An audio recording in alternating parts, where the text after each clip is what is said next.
Stretching muna. Kami sa Welcome Center.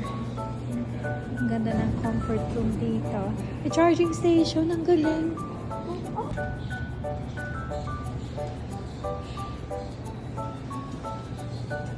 Tulog. Na-miss namin ang 7-Eleven. Gusto namin ng ice cream.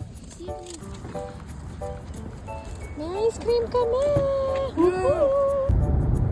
4 hours pa more. Bukid, Virginia. Iinumin daw muna ni Daddy yung kanyang Monster kasi inaantok na siya and there's 4 more hours of driving left. Nakatulog na sila. Kain tayo!